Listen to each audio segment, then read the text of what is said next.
तो नमस्कार दोस्तों। जीवन हमें अक्सर अपनी गलतियों और बीते हुए कार्यों का पछतावा होता है।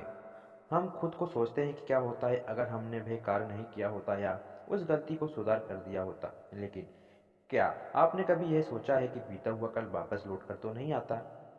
लेकिन महात्मा बुद्ध एक गांव में प्रवचन सुना रहे थे। उन्होंने पास हुए लोगों के समीप अपनी मधुर वाणी से सभी को संबोधित करते हुए बताया कि हर किसी मनुष्य को धरती माँ की तरह सहनशीलता तथा क्षमाशील होना चाहिए।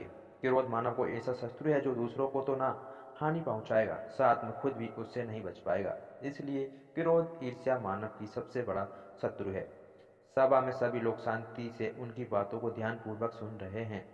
तभी वहां उस सभा में एक अति क्रोधी व्यक्ति भी उपस्थित था।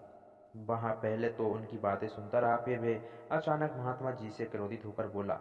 बोलते समय उसका आंखें खून के समान लाल हो रही थी। उसने बोला कि तुम ढोंगी हो, यहाँ बैठकर लोगों को बेवकूफ़ बना रहे हो। यह जो भी तुम कुछ कह रहे हो ना, इसको समझ करना बहुत मुश्किल है। समझे, तुम्हारी इन बातों का कोई मतलब नहीं है। ये सब बातें कोई मायने नहीं रखती। असल जिंदगी में कहानी सुनना बंद करो।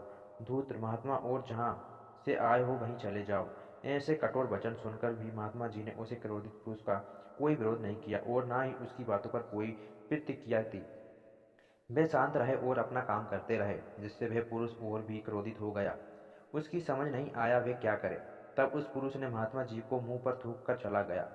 अगले दिन जब उस व्यक्ति का क्रोध शांत हुआ और उसे अपनी गलतियों का पछतावा हुआ तो वह आत्मग्लानि में जलने लगा और फिर उसने सोचा कि उस महात्मा से मुझे माफी मांगनी चाहिए। वह महात्मा जी की खोज में उस स्थान पर गया जहाँ महात्मा जी कल प्रवचन दे रहे थे, लेकिन महात्मा जी वहाँ कहाँ मिलने वाले थे। वहाँ तो अपने शिष्यों के साथ अन्य किसी गांव की यात्रा पर निकल पड़े। वह पुरुष सब लोगों से महात्मा जी के बारे में पूछता पूछता उस स्थान पर पहुंच गया जहाँ की महात्मा की प्रवचन कर रहे थे। तब उस पुरुष को महात्मा जी के शिष्यों ने उसे उनके पास जाने से रोका, लेकिन महात्मा जी ने उन्हें अपने शिष्यों को आदेश दिया कि आने दे उस पुरुष को। तब वह पुरुष महात्मा जी के चरणों में गिर गया, उनसे बोला, मुझे क्षमा कीजिए महाराज। उसने महात्मा जी से पूछा, क्या आप भूल गए हो कि मैं वही जिसने कल आपको इतना अपमान किया था। मैं अपने दुष्ट कृत्य की आपसे माफी मांगता हूँ। तब महात्मा जी ने बड़े शालीनता से उस पुरुष से बोले कि कौन सी बात। तब पुरुष ने बड़ी हैरानी से महात्मा जी की ओर देखा। महात्मा जी बोले, मैं तो बीती बातों वही छोड़ आया, क्योंकि बीता हुआ कल वापिस लौट कर नहीं आता। इसलिए बीता हुई बातों की वजह से आप और अपना आने वाला कल नहीं बिगाड़ना चाहिए।